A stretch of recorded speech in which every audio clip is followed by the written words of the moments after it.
Hey Brandon, earlier today Naeem was talking about how you guys, as a defensive unit, are watching more film than you ever were before, especially on Mondays. Why did you guys decide to do that on Monday, and how much more film are you guys watching? I think Coach Pride puts it on us during the week to get a good familiarity with the team we're playing, so you kind of got to take it into your own. I mean, we do watch it together before practice, but obviously to get as much as you can, we watch it separately on our own time. How much more do you think you're watching now compared to I mean, definitely for me, it's a ton more. I mean, obviously with a bigger role that I have, I can say it's definitely obviously more important for me to watch more film, so I guess it's a ton more. Hey, Brandon, UMass, look, they put up a lot of points the last couple weeks, probably the first 3 weeks. What do you see from those guys since you've been watching film on Mondays or something? What do you see in there? I see they're definitely a confident group. Like you said, they put a lot of points up, not afraid to put the ball downfield on any of the teams that they played so far. So I think we're going to be prepared for whatever they throw at us, and we're going to be ready.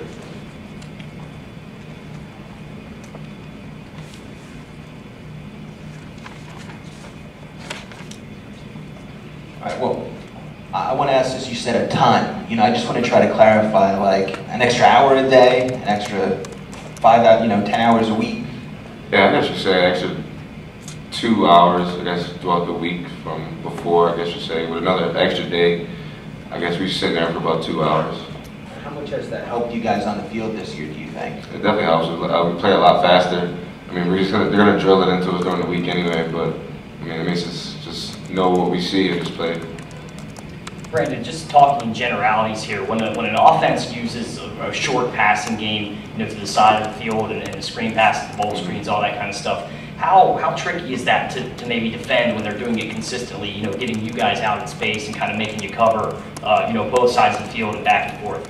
I don't think it's that tricky. It's just a test of we're going to pursue and swarm to the ball. If we swarm to the ball, it's not going to be that big of an effect. But I mean, it's not that difficult. And James was saying about Coach Shoup, sometimes on the headset, he's calling the opposing team's play before it happens 75% of the time. Have you kind of seen that out of him, through these first 3 games, and does that surprise you at all? And how does that maybe help you guys that he's got that, I don't know what you would call it, that maybe premonition or whatever it is before the play? It definitely helps us a lot. I mean, during the week, we play a game almost every day during the week, you can say that. So when it comes to Saturday, we know what we see, and it's easier than during practice, you could say. So I think the preparation during the week is key. Brandon, I'm just curious if you could walk us through your recruiting process, who recruited you, and then when the coaching change took place, whether you were disillusioned, how you handled that. Yes.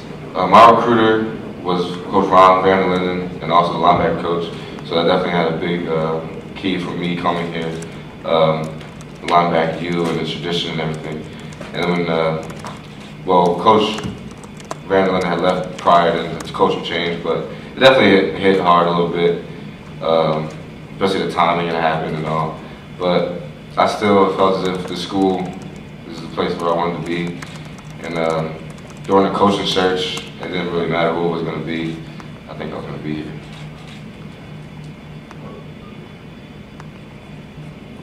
I'm just curious, how would you describe Bob Shoup? How does he compare to, maybe your defensive coordinator last year, and what are some things he does different? What is his personality like? I think Naeem said it earlier. I just heard it from out there. Naeem said he's kind of like a mad scientist, and I think that hit it right in the head. I mean, this guy knows what he's talking about, and with that confidence, it's instilled in us, and we're just ready to play behind him. Brandon, I think the casual fan would think there's nothing to blitzing. I mean, you just run forward and try to get the guy. What are the little nuances you have to learn though at this level to do it properly and to be successful? Yes, when it comes to blitzing, I mean, you have to be backed up. If you're blitzing, you have to be backed up behind you in coverage. Coverage has to be a little bit tighter. So I mean, definitely the timing, everything plays a big key too. So I mean, we love going after the quarterback. So you're not gonna see it stop. Bill O'Brien's off to a real good start with the Texans. They're 2-0. Do you guys pay much attention to that? Do you guys watch them at all, or talk about what the Texans are doing, and happy for Bill? I mean, definitely. I mean, we all watch football as much as we can, and we're all a couple guys shoot him texts here and there. He's a busy guy now, but we're definitely happy for him. Are you at all surprised that he's gone up there and had quick success?